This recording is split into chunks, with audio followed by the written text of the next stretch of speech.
Home Sairam. Drainage கட்டணும் அப்படிங்கிறதுக்காக வீட்டு வாசலில் ஃபுல்லாக தோண்டிட்டாங்க கவர்மெண்ட்டு. ஸோ செடியெல்லாம் வந்து க்ரோ பேக்கில் இருந்ததுனால தப்பிச்சது, எடுத்து வீட்டுக்குள்ளே வச்சாச்சு. இது Thursday vlog. போன வாரம் ஃப்ரைடேவே கொடுத்துருக்கணும். ஒவ்வொரு தடவையும் Thursday vlog-ஐ அடுத்த வாரம் Wednesday தான் கொடுக்குறேன். இனிமேலாவது அடுத்த நாளே கொடுக்கணும் அப்படின்னு சொல்லி பிளான் பண்ணிக்கிட்டு இருக்கேன். என் கையில் இருக்கிற இந்த சந்தனம் ஒரு சகோதரி பாபாவுக்காக கொண்டு வந்தது. அதுவும் ராமநவமி உருஸ் தினத்தன்னைக்கு அவங்க ஊரில் இருக்கிற கோயிலில் இந்த சந்தன திருவிழாவுக்கு உபயோகித்த சந்தனத்தை இந்த துவாரகாமாய் பாபாவுக்குன்னே கொண்டு வந்து கொடுத்தாங்க.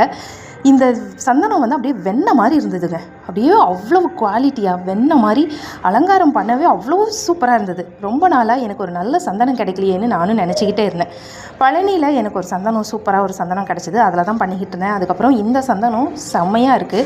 டிசைன் அந்த அலங்காரம் பண்ணுறதுக்கு அப்படியே அல்வா மாதிரி வருதுன்னு வச்சுக்கோங்க. நான் ஒரு 150 ரூபா கொடுத்து ஒரு சந்தன பொடி வாங்கினேங்க.